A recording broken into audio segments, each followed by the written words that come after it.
온라인 시청자 여러분 안녕하십니까? 오늘도 지난 시간에 이어서 지장경 제13품을 배워보겠습니다.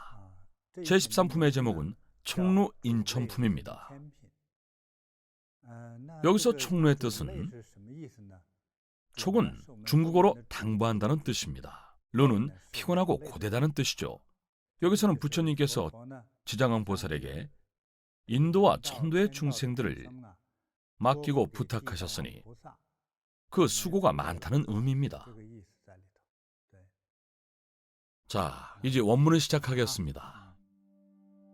바로 그때 석가모니 부처님께서 금빛 팔을 들어 올리시어 지장왕 보살의 머리를 어루만지며 이렇게 당부하셨다. 지장왕 보살이여, 그대의 실력이 불가사의하고 그대의 자비가 불가사의하다. 그대의 지혜가 불가사의하며 그대의 변제가 불가사의하여 시방의 모든 재불의 찬탄을 자아내는구나. 그대의 불가사의한 업적은 천만겁을 설하여도 끝나지 않을 것이다. 천만겁은 너무도 기나긴 세월입니다. 인력에는 존재하지 않는 그러한 시간 개념이죠. 아주 오랜 시간입니다. 지정왕 보살이여, 그대는 잊지 말라.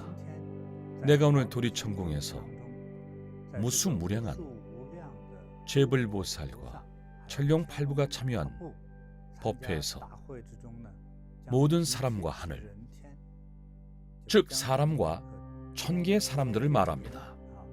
그리고 해탈하지 못한 모든 중생을 그대에게 부촉하니 이 중생들이 단 하룻낮 하룻밤이라도 절대 악도에 떨어지지 않게 하며 오무간도와 아비지옥에는 더욱더 떨어지지 않게 하거라. 그것은 한 번 가면 천만 억겁이니 영원히 헤어날 날이 없느니라. 부처님은 지정왕 보살에게 중생들이 여기에 떨어지지 않도록 부탁하셨습니다. 일단 이곳에 떨어지면 언제 헤어날지 알 수 없고 끝이 없는 것은 중생이 엄청난 공포이니 반드시 지켜주라고 말이죠. 지정왕 보살이요, 속세 중생의 목표와 성품은 물 위를 떠다니듯 불안정하여 악을 행하는 자가 많도다.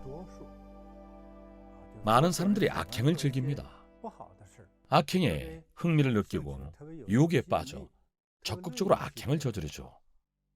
설령 누군가 선한 마음이 일었다가도 이내 곧 퇴보하느니라. 아주 작은 선심이 일었다가도 금세 사라집니다. 다시 평범한 사람이 되거나 탐진치의 악인이 됩니다. 만약 악한 인연을 만나면 악한 생각이 빠르게 늘어날 것이다. 이상하죠? 나쁜 것은 쉽게 배우고 흡수합니다. 이런 인연으로 인해 내가 백천억 화신으로 나투어 중생의 습성에 따라 그들을 제도하느니라.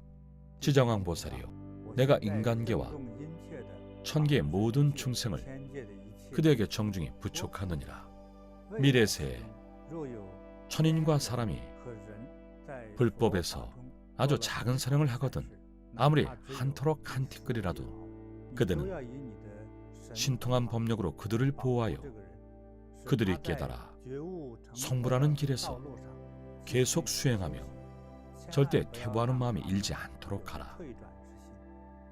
또한 지정왕 보살이요, 미래세에 천연이나 사람이 과거에 지은 업보로 인해 마땅히 악도에 떨어지게 된다면 곧 악도에 떨어져야 할 때나 아직 악도에 떨어지지 않았을 때 그 중생 본인이 부처님 한 분의 명호 또는 보살 한 분의 명호를 염송하거나 대승경전의 한 구절, 한 개송만 염송해도 그대의 실력과 모든 방편으로 그들을 구제하도록 하라. 이들 앞에 가없는 몸으로 놔두어 지옥을 부수고 이들을 천계로 환생시켜 승묘한 즐거움을 누리게 하라.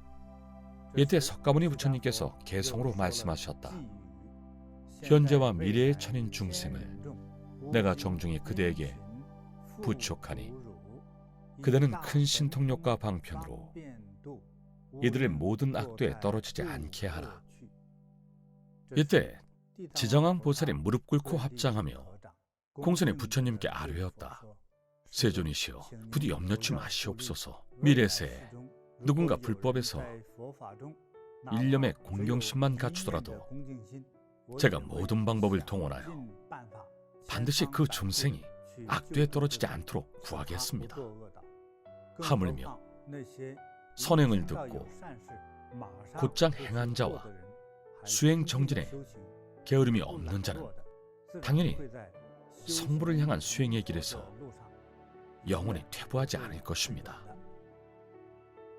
이때 법회에 참여했던 보살 중 허공장이라는 명호의 보살이 부처님께 공손히 아뢰었다. 세존이시여, 이 도리천 법회에 이르러 지정왕 보살님의 불가사의한 위신력을 찬탄하심을 들었나이다.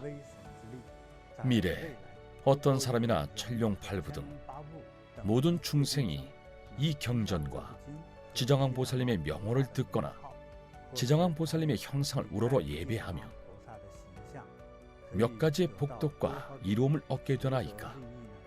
바라옵건대 세존께서 현재와 미래의 모든 중생에게 간략히 설하여 주옵소서. 부처님께서 허공장 보살에게 말씀하셨다. 그대는 잘 들으라. 내가 그대를 위해 설하리라. 미래세의 누군가 지정왕 보살의 형상을 보고 이 경전을 듣거나 독송하며 각종 향, 꽃, 음식, 의복, 보물을 공양하고 찬탄하며 지정왕 보살을 예배한다며 28가지의 이로움을 얻으리라. 하나, 천룡팔부의 보호를 받으리라. 천룡팔부가 모든 보호의 의념으로 지켜줍니다.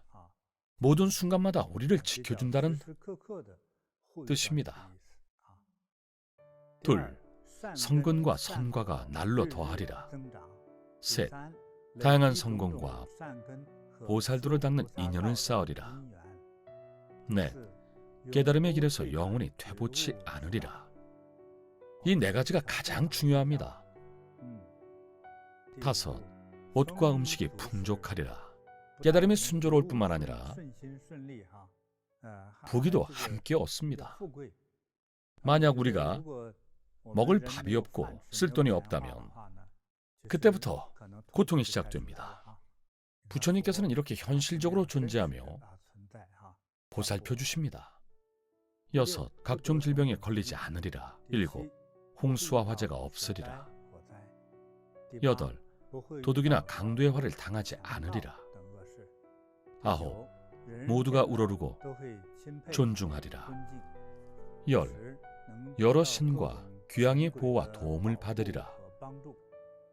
열하나, 여성은 다음 생에 남성으로 환생하리라.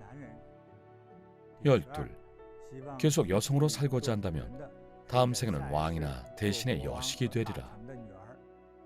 열셋, 외모가 단정하고 아름다우리라. 열넷, 많은 생에 천도에 환생하리라. 즉 거의 천도로 환생하여 천인이 됩니다. 인간으로 환생하는 것보다 기쁘고 행복하죠. 열다섯, 또는 왕으로 환생하리라. 열여섯, 숙명통을 얻어 과거 생의 일들을 알게 되리라. 열일곱, 구하고자 하면 얻느니라. 열여덟, 가정이 화목하고 즐거우리라. 열아홉, 모든 횡액과 불상사가 사라지리라. 스물, 과거의 모든 학업이 소멸되리라. 스물하나, 어디에 가든 순탄하리라. 스물둘, 악몽이 없어 편히 자리라. 스물셋, 왕생한 조상들이 사막도를 벗어나리라. 스물넷, 복을 지닌 채 수차례 환생할 평안을 즐기리라. 스물다섯, 성인의 칭찬과 칭송을 받으리라. 스물여섯, 지혜가 통달하고 눈과 귀가 밝으리라. 스물일곱, 대자비심으로 모든 고통받는 중생을 가엾이 여기리라. 스물여덟, 종국에는 필히 성불하리라. 또한 허공장 보살이여, 만약 현재와 미래에 천룡귀신이 지정왕 보살의 명호를 듣거나 지정왕 보살의 형상을 보거나 이 경전을 듣고 찬탄하며 첨예하고 우러른다면 7가지 이로움을 얻게 되리라. 하나, 속히 더 높은 천계로 오르거나 해탈하리라. 둘, 과거의 온갖 악업들이 소멸되리라.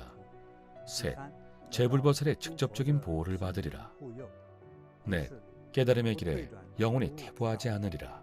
다섯, 현재의 지혜와 능력이 향상되리라. 여섯, 숙명신통을 얻어 과거와 미래의 일을 알게 되리라. 일곱, 종국에는 필히 성불하리라. 이때 시방세계에서 온 무수무량한 재불보살과 천룡팔부가 석가모니 부처님께서 지정왕 보살의 위신력과 불가사의한 공덕을 찬탄하심을 듣고 일찍이 없었던 일이라며 감탄했다. 도리천은 향기로운 꽃으로 가득 차고 아름다운 천이와 보주, 영락들이 하늘에서 흩날리며 내렸다. 천인들이 축하하며 기쁨과 찬탄을 보내는 장면입니다. 석가모니 부처님과 지정왕 보살께 깊은 마음으로 공양한 뒤 모든 대중이 다시금 부처님과 지정왕 보살께 예를 갖추어 공경하게 합장하고 물러났다. 이로써 전체 지장경을 원만했습니다.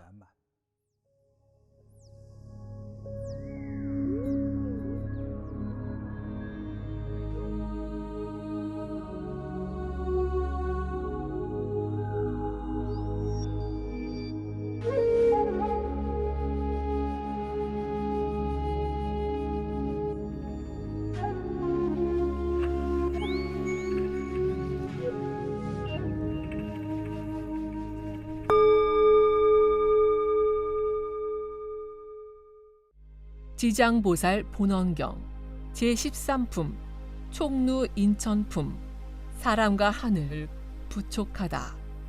바로 그때 석가모니 부처님께서 금빛 팔을 들어 올리시어 지정왕 보살의 머리를 어루만지며 이렇게 당부하셨다. 지정왕 보살이여, 그대의 실력이 불가사의하고 그대의 자비가 불가사의하다. 그대의 지혜가 불가사의하며 그대의 변제가 불가사의하여 시방의 모든 재불의 찬탄을 자아내는구나. 그대의 불가사의한 업적은 천만겁을 설하여도 끝나지 않을 것이다. 지정왕 보살이여, 그대는 잊지 말라. 내가 오늘 도리천궁에서 무수무량한 재불보살과 천룡팔부가 참여한 법회에서 모든 사람과 하늘 그리고 해탈하지 못한 모든 중생을 그대에게 부촉하니 이 중생들이 단 하루낮 하루밤이라도 절대 악도에 떨어지지 않게 하며 오무간도와 아비지옥에는 더욱더 떨어지지 않게 하거라. 그곳은 한 번 가면 천만 억겁이니 영원히 헤어날 날이 없느니라. 지정왕 보살이여, 속세 중생의 목표와 성품은 무리를 떠다니는 듯 불안정하여 악을 행하는 자가 많도다. 설령 누군가 선한 마음이 일었다가도 이내 곧 퇴보하느니라. 만약 악한 인연을 만나면 악한 생각이 빠르게 늘어날 것이다. 이런 인연으로 인해 내가 백천억 화신으로 나투어 중생의 습성에 따라 그들을 제도하느니라. 지정왕 보살이여, 내가 인간계와 천계의 모든 중생을 그대에게 정중히 부촉하느니라. 미래세의 천인과 사람이 불법에서 아주 작은 선행을 하거든 아무리 한 터럭 한 티끌이라도 그대는 신통한 법력으로 그들을 보호하여 그들이 깨달아 성불하는 길에서 계속 수행하여 절대 퇴보하는 마음이 일지 않도록 하라. 또한 지정왕 보살이여, 미래세의 천인이나 사람이 과거에 지은 업보로 인하여 마땅히 악도에 떨어지게 된다면 곧 악도에 떨어져야 할 때나 아직 악도에 떨어지지 않았을 때 그 중생 본인이 부처님 한 분의 명호 또는 보살 한 분의 명호를 염송하거나 대승경전의 한 구절, 한 개송만 염송해도 그대의 실력과 모든 방편으로 그들을 구제하도록 하라. 이들 앞에 가없는 몸으로 나투어 지옥을 부수고 이들을 천계로 환생시켜 승묘한 즐거움을 누리게 하라. 이때 석가모니 부처님께서 개송으로 말씀하셨다. 현재와 미래의 천인 중생을 내가 정중히 그대에게 부촉하니 그대는 큰 신통력과 방편으로 이들을 모든 악도에 떨어지지 않게 하라.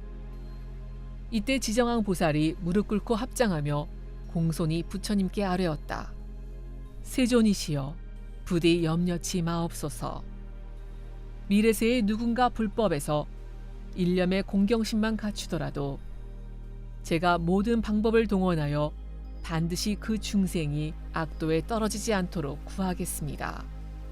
하물며 선행을 듣고 곧장 행한 자와 수행 정진에 게으름이 없는 자는 당연히 성부를 향한 수행의 길에서 영원히 퇴보하지 않을 것입니다. 이때 법회에 참여했던 보살 중 허공장이라는 명호의 보살이 부처님께 공손히 아뢰었다. 세존이시여, 이 도리천 법회에 이르러 지정왕 보살님의 불가사의한 위신력을 찬탄하심을 들었나이다. 미래의 어떤 사람이나 천룡팔부 등 모든 중생이 이 경전과 지정왕 보살님의 명호를 듣거나 지정왕 보살님의 형상을 우러러 예배하면 몇 가지 복덕과 이로움을 얻게 되나이까. 바라옵건대 세존께서 현재와 미래의 모든 중생에게 간략히 설하여 주옵소서. 부처님께서 허공장 보살에게 말씀하셨다. 그대는 잘 들으라. 내가 그대를 위해 설하리라. 미래세의 누군가 지정왕 보살의 형상을 보고 이 경전을 듣거나 독송하며 각종 향, 꽃, 음식, 의복, 보물을 공양하고 찬탄하며 지정왕 보살을 예배한다면 28가지의 이로움을 얻으리라. 하나, 천룡팔부의 보호를 받으리라. 둘, 선근과 선과가 날로 더하리라. 셋, 다양한 선근과 보살도를 닦는 인연을 쌓으리라. 넷, 깨달음의 길에서 영원히 퇴보치 않으리라. 다섯, 옷과 음식이 풍족하리라. 여섯, 각종 질병에 걸리지 않으리라. 일곱, 홍수와 화재가 없으리라. 여덟, 도둑과 강도의 화를 당하지 않으리라. 아홉, 모두가 우러르고 존중하리라. 열, 여러 신과 귀왕의 보호와 도움을 받으리라. 열하나, 여성은 다음 생에 남성으로 환생하리라. 열둘, 계속 여성으로 살고자 한다면 다음 생에는 왕이나 대신의 여식이 되리라. 열셋, 외모가 단정하고 아름다우리라. 열넷, 많은 생에 천도에 환생하리라. 열다섯, 또는 왕으로 환생하리라. 열여섯, 숙명통을 얻어 과거 생의 일들을 알게 되리라. 열일곱, 구하고자 하면 얻으리라. 열여덟, 가정이 화목하고 즐거우리라. 열아홉, 모든 횡액과 불상사가 사라지리라. 스물, 과거의 모든 악업이 소멸되리라. 스물하나, 어디에 가든 승탄하리라. 스물둘, 악몽이 없어 편히 자리라. 스물셋, 왕생한 조상들이 사막도를 벗어나리라. 스물넷, 복을 지닌 채 수차례 환생하여 평안을 즐기리라. 스물다섯, 성인의 칭찬과 칭송을 받으리라. 스물여섯, 지혜가 통달하고 눈과 귀가 밝으리라. 스물일곱, 대자비심으로 모든 고통받는 중생을 가엾이 여기리라. 스물여덟, 종국에는 필히 성불하리라. 또한 허공장 보살이여, 만약 현재와 미래의 천룡 귀신이 지정왕 보살의 명호를 듣거나 지정왕 보살의 형상을 보거나 이 경전을 듣고 찬탄하며 첨례하고 우러른다면 7가지 이로움을 얻게 되리라. 하나, 속히 더 높은 천계로 오르거나 해탈하리라. 둘, 과거의 온갖 악업들이 소멸되리라. 셋, 제불보살의 직접적인 보호를 받으리라. 넷, 깨달음의 길에 영원히 퇴보하지 않으리라. 다섯, 현재의 지혜와 능력이 향상되리라. 6. 숙명 신통을 얻어 과거와 미래의 일을 알게 되리라. 7. 종국에는 필히 성불하리라. 이때 시방세계에서 온 무수무량한 제불보살과 천룡팔부가 석가모니 부처님께서 지장왕 보살의 위신력과 불가사의한 공덕을 찬탄하심을 듣고 일찍이 없었던 일이라며 감탄했다. 도리천은 향기로운 꽃으로 가득 차고 아름다운 천이와 보주, 영락들이 하늘에서 흩날리며 내렸다. 석가모니 부처님과 지장왕 보살께 기쁜 마음으로 공양한 뒤 모든 대중이 다시금 부처님과 지장왕 보살께 예를 갖추어 공경하게 합장하고 물러났다.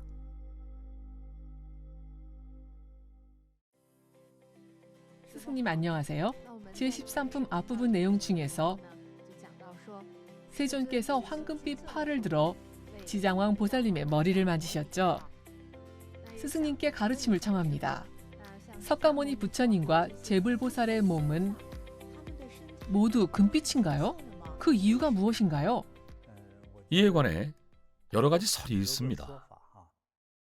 고대 인도 북부 지역 사람들의 피부는 중국인들보다 어두웠을 겁니다. 그렇다고 아주 검지는 않았습니다. 경전에서는 부처님과 부처님의 제자들을 금색에 가까운 빛깔로 묘사하고 있습니다. 좀 더 짙다면 자금색입니다. 수행으로 보살 혹은 부처가 된 분들의 몸은 대자대비함으로 인해 금빛일 수 있습니다. 자신의 몸을 금빛으로 관상해서 그런 것이 아니라 수행하는 과정에서 간혹 자연스레 이루어집니다. 이것을 금신 또는 법신이라고도 부릅니다. 여기서 금색이란 주로 부처님의 법신 상태를 뜻합니다. 법신의 상태가 바로 금색입니다. 스승님, 질문이 또 있습니다. 경전에 따르면 부처님께서는 법회에 참여한 모든 제불보살에게 부탁하셨습니다. 천룡팔부와 속세와 천계의 모든 중생 등은 삼계에서 벗어나지 못해 화택에 있으니 이에 부촉한다고 하셨습니다. 그렇다면 스승님, 삼계는 어느 정도의 범위인가요? 그리고 그 뒤에 이어서 화택에 있는 자라고 하셨는데 왜 이들 중생이 모두 화택에 있다고 하나요? 스승님께 가르침을 청합니다. 불법에서는 육도윤회 안에 있는 중생을 육도 중생이라 합니다. 인간은 그 위도 아래도 아닌 중간체입니다. 아래로는 하삼도가 있고 위로는 천도가 있기 때문입니다. 천도 아래가 바로 아수라가 있는 곳입니다. 여러분 아수라를 기억하시죠? 요괴와 신중간의 존재입니다. 예를 들어 천인은 정식으로 천당으로 올라간 높은 경지의 생명을 말합니다. 천인마다 그 경지와 하늘의 등급도 다양합니다. 그 수명과 생활 방식도 다릅니다. 그 아래를 인도라고 합니다. 인도 아래가 축생도죠. 돼지, 소, 양, 개, 닭, 오리 등이 축생도에 속합니다.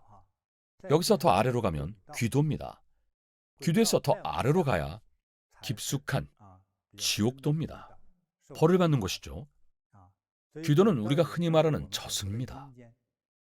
죽은 뒤 판결을 받기 전까지 저승에 머무르죠. 또 다른 하나의 세계입니다. 평범한 생명이 죽으면 그 영혼은 그곳에서 배회합니다. 저승은 음계라고도 합니다. 지옥도는 판결을 받고 가는 곳이죠. 죄가 있거나 특히 큰 죄를 지어 벌을 받는 곳입니다. 육도도 이렇게 3계로 구분합니다. 3계 육도의 개념이라고도 합니다. 가장 높은 경지는 무색계입니다. 거의 형체가 없고 물질적인 신체가 없는 것이죠. 따라서 음식도 필요 없습니다. 욕구는 있지만 아주 적습니다. 있더라도 거의 없을 정도로 희미하죠. 그 다음이 색계입니다. 사람도 색도 있으며 장수하고 부귀합니다. 이는 절대적인 부귀함으로 속세의 왕보다 부유합니다. 셋계 다음은 욕계입니다. 방금 말한 도리천 역시 욕계천입니다. 욕망이 있는 것이죠. 욕망이 있다고 해서 저속하지는 않습니다. 인간보다 훨씬 경지가 높습니다. 하늘의 신선이나 선녀, 천신 등 신령들은 인간보다 훨씬 강하지 않습니까? 따라서 무색계, 색계, 욕계를 불교에서는 모두 통틀어 삼계라 합니다. 기억하십시오. 삼계와 육도는 대략 비슷한 의미입니다. 삼계는 층과 종류별로 구분한 것이고 육도는 6개 층의 세계를 포괄적으로 가리키는 개념입니다. 대략 이런 의미입니다. 이 세상은 다층 건물과 비슷합니다. 지하실은 곧 저승과 지옥입니다. 높은 곳과 낮은 곳이 있는 구조라 할 수 있습니다. 그럼 중간의 지면 부근이 속세겠네요. 그렇습니다. 사람이 살죠. 인간계의 위는 천계입니다.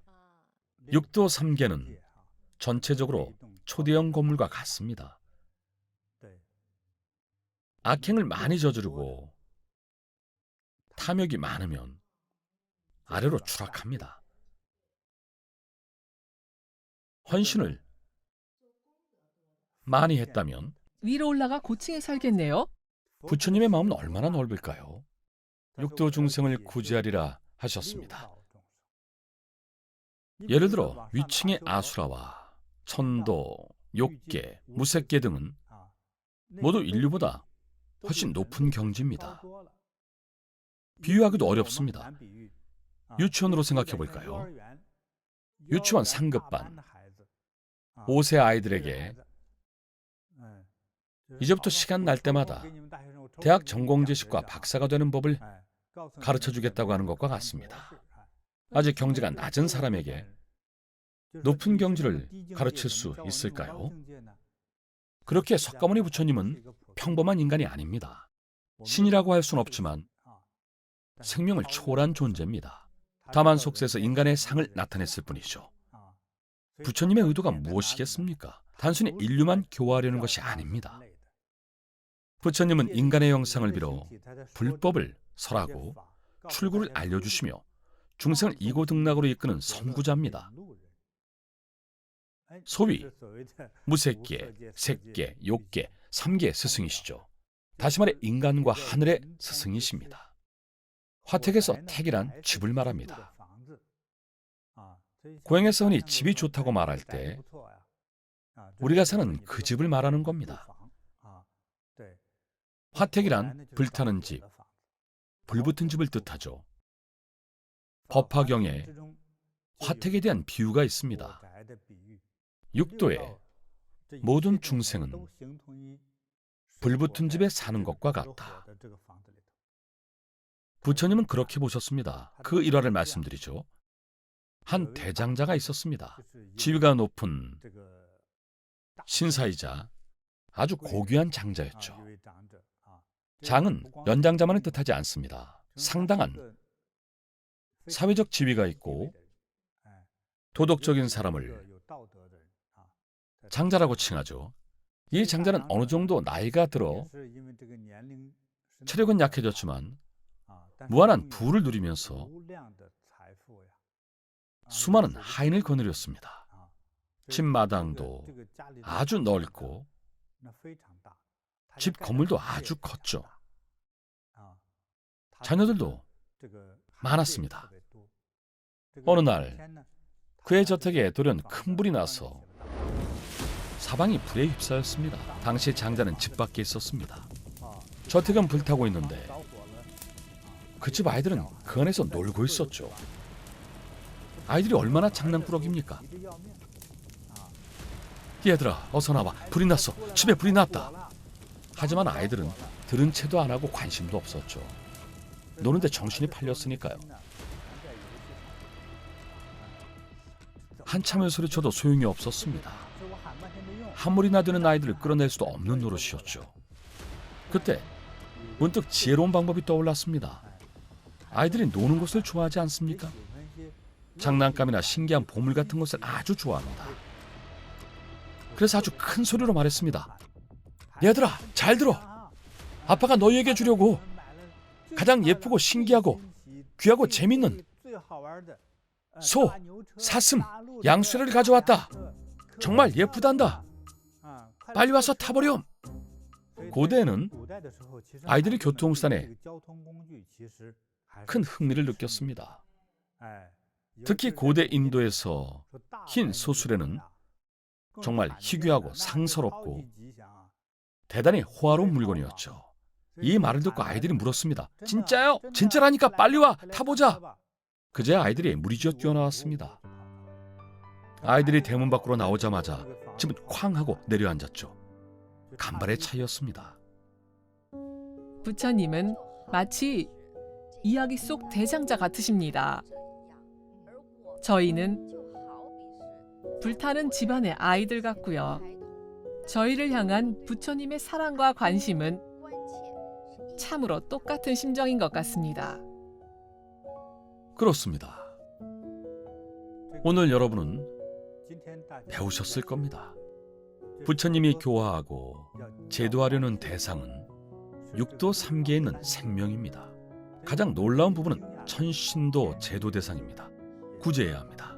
욕구가 있기 때문이며 욕구가 있으면 탐욕, 다툼, 분쟁이 발생합니다. 그래서 가장 높은 경지인 바른 인식과 바른 견해에 이를 수 없습니다. 한 사람이 기억나는군요. 중국에 동화나 와 같은 한 이야기가 있습니다. 어떤 부유한 상인이 외지에서 장사를 했습니다. 고대 중국의 화폐는 동전에서 시작했습니다. 동전으로는 채소만 겨우 살 수 있었죠. 집을 사려면 은덩이가 필요합니다. 아시죠? 동전들을 무말랭이처럼 기다란 꾸러미로 묶어야 은괴 한 조각을 바꿀 수 있습니다. 작은 네모 은괴를 말합니다. 은괴를 잔뜩 모아야만 배처럼 생긴 은원보 한 개로 바꿀 수 있습니다. 그 상인은 수많은 은원보를 펄고 돌아왔습니다. 수백 킬로그램이 될 정도로 무거웠죠. 부자가 된 겁니다.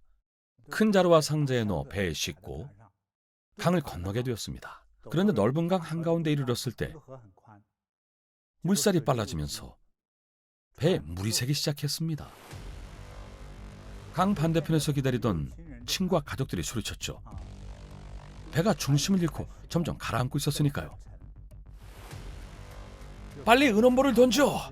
은자를 강에 던져버려! 얼른! 그러자 상인이 뭐라고 했을까요? 싫어! 내가 어떻게 번 돈인데!